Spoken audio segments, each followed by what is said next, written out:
Hi friends, in this video we will see how we can handle the HTTP requests. So XML HTTP request. So HTML XML HTTP request is nothing but what we can say is common terms AJAX calls. How we can make the AJAX calls. So these AJAX calls in JavaScript. So what we can say is AJAX call. What we can say is getting a data from server or any other service, getting a data through the JavaScript code. So we will see how we can get the data from the internet not we can say from service or any other server. How we can get the data from another server or from any other services. Okay, so how we can get the data from there using JavaScript. Let's see. We will see in this video. In order to get the data from another server or anything, let's just take that JSON placeholder or anything. So we can make so it's a fake online REST API. So they will be giving one URL. If you open this page, you will be able to see the data.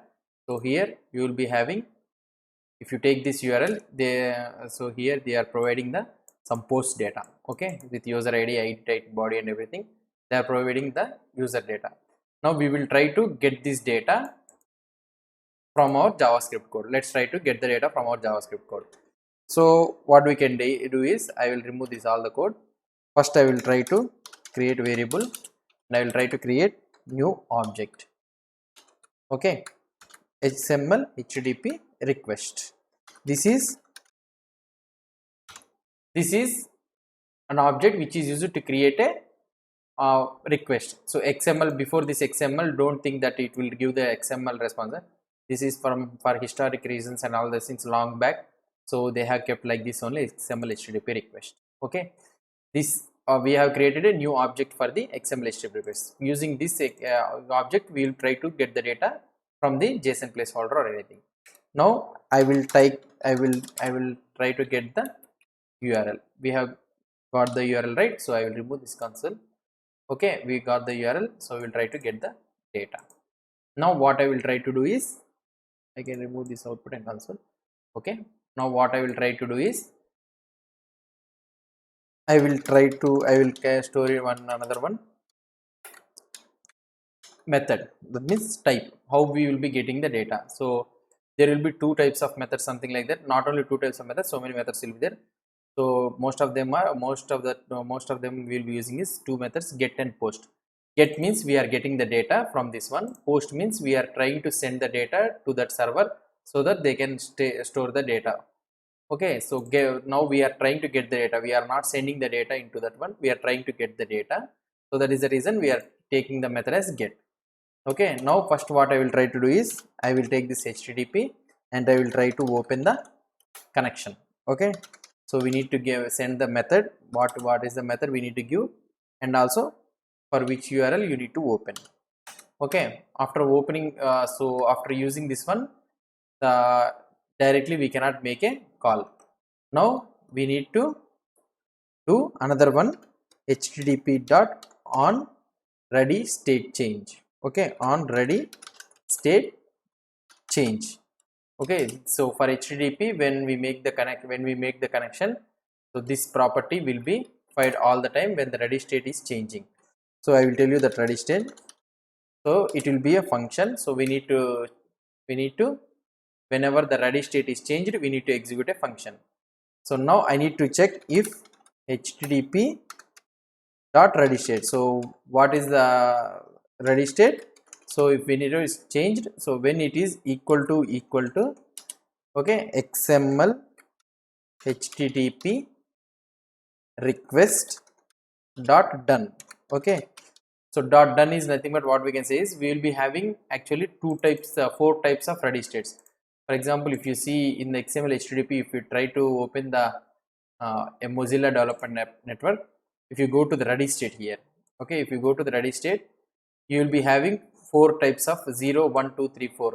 So 0 means nothing but we have client has we have opened the connection, but we have not yet called. So right now the scenario is that one only, we have opened the connection but we didn't call. So that means ready state will be in 0. Now client is open but it is not sent yet. So headers received, loading, that means we have sent the connection, but it is we didn't get, we are waiting for the response from the server. Done means, so the operation is complete and we got the response. So we need to get this condition. Directly we can use for, or otherwise we can use this XML HTTP. We have the constant something like verbal notation. So dot done also. So we can represent as for, or otherwise we can represent as like this also. Okay, so when HTTP ready state, so all the time what we will say is when we try to send a connection, it will change from 0 to 1, 1 to 2, 2 to 3, 3 to 4, like this it will change, step by step process it will be going on. We need to catch it when the ready state is 4, that means then only the response will come from the server. So that is the reason when the ready state is 4. Okay, and also we need to check another condition, that HTTP dot status, HTTP dot status when it is equal to 200. 200 is the success. Okay, server has successfully processed your request and it is sending the response. So that is the reason HTTP then it will send you 200 status. So if we get other than 200 or anything, so we got a problem or anything, error problem, and we didn't get the response, we need to handle other side. Okay, now we will get the data. So here we got the data. So whatever the response we will be having, it will be in the HTTP dot response text. Okay, remember this one. So it will be in the HTTP dot response text.